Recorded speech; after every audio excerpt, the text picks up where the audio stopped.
Kind of jealous. Your hair looks better than mine. Well, those luscious locks.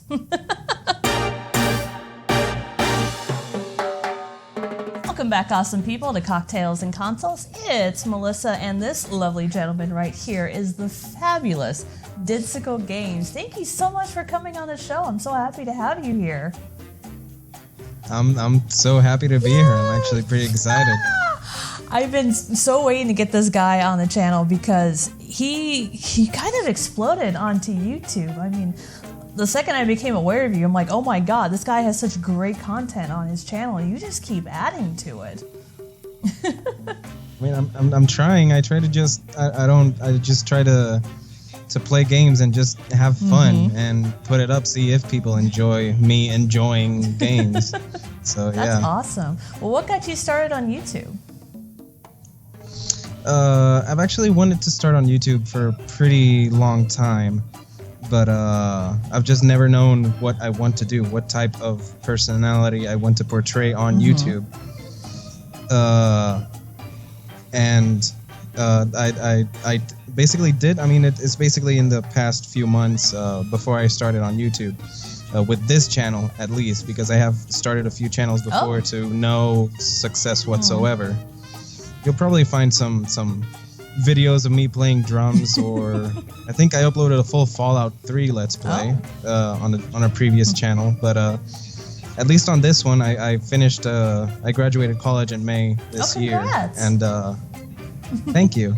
And it's been so hard trying to find a job that I've just had too much free time, and I've downloaded software. I found my comrade Zyber that had a YouTube channel. He has over 200 subscribers, and he just kind of motivated me to, hey, I have a lot of free time in my hand. Why don't I just start making YouTube videos, which was probably in my plans anyways. So just switch the trying to focus on getting a job with the YouTube and get started on that. Like we all do. Well, I can find another one. Yeah. That's so awesome. You're a busy guy because you're also in a band too, aren't you? Yes, I am in a band. I've been with that band for about 2 years, maybe a little more, maybe a little less. But it's basically for me what's number one right now. We're currently looking for. We have an offer for a recording studio. No shit. And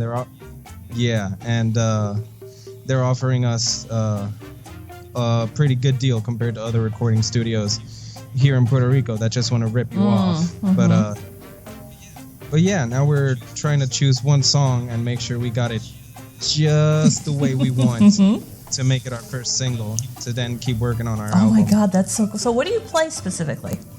We normally play in local bars in the San Juan, the capital of Puerto Rico, and its metro area.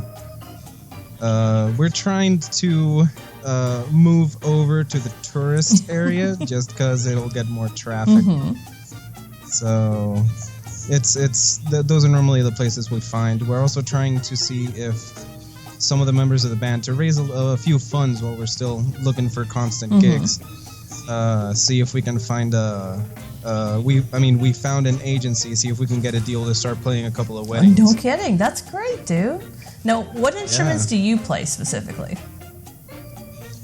For the band, I've normally been playing drums and congas. Oh, that's so cool. But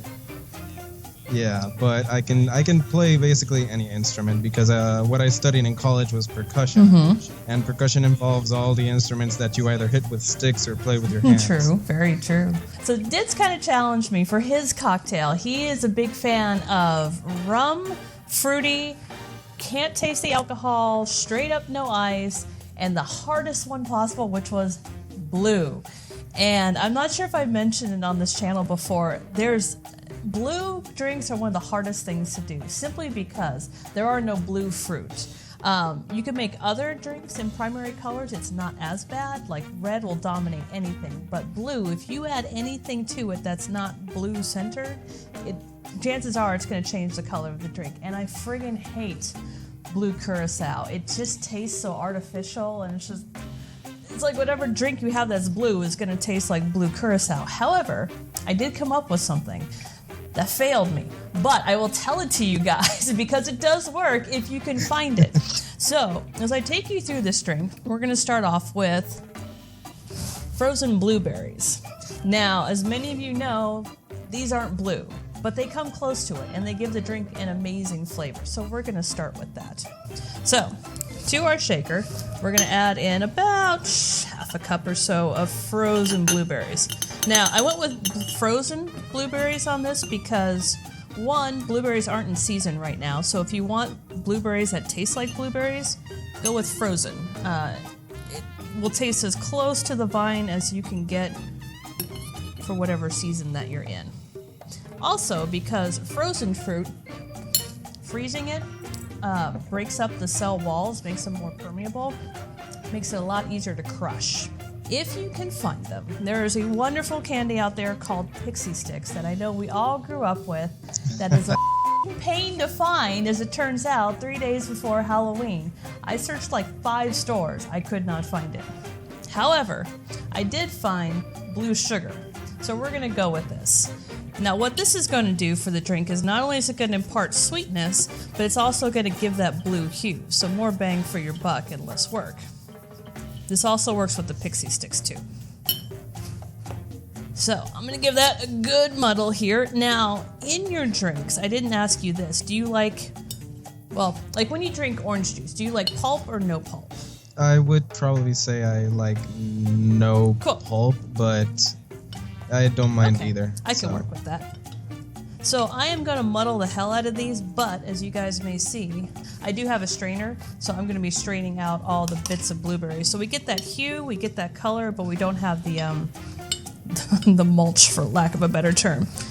So I also went on a hunt for, since he lives in Puerto Rico, I wanted a rum that was native to his area.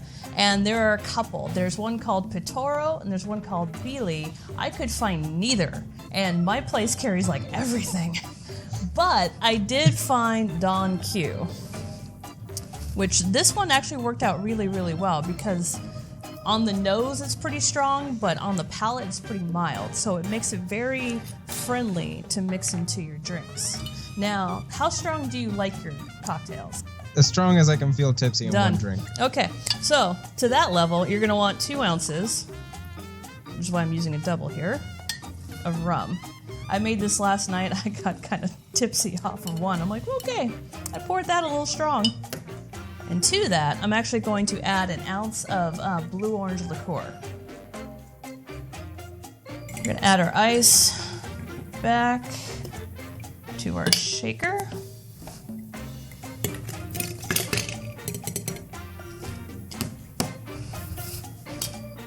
And give this a good shake. Hopefully not near the mic so I don't blow out people's eardrums, which I have been known to do before. So we're going to take our little strainer. I'm actually going to do... Ooh, can I get that to stay? There we go. And strain it in.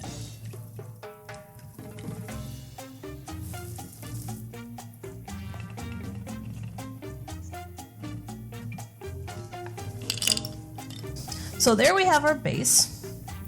It's a pretty nice color.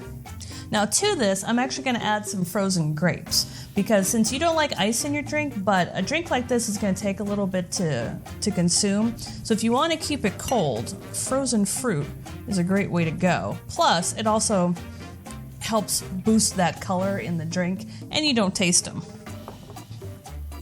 So and finally, I'm going to add a couple slices of lemon, just to give it a little bit of acidity.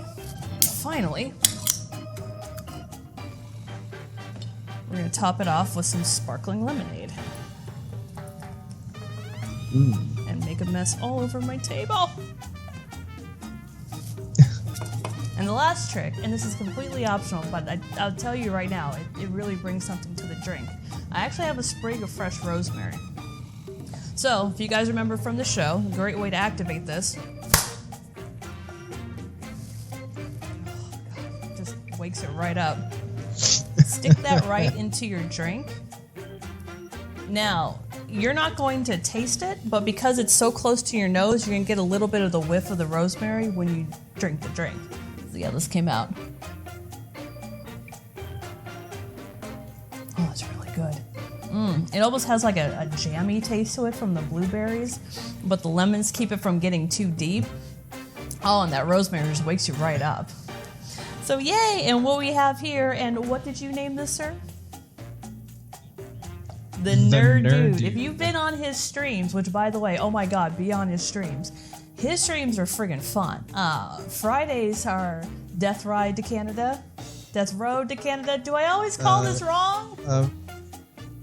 It's Death Road to Canada, but I'm gonna switch it up a little bit because I want Fridays and Saturdays to be community streams, which are games like Death Road to Canada that I can make the viewers as characters in the game so I can play them. And I have found quite a few games that oh my god, every time that comes on, I'm like, oh, must watch. What am I doing in this game?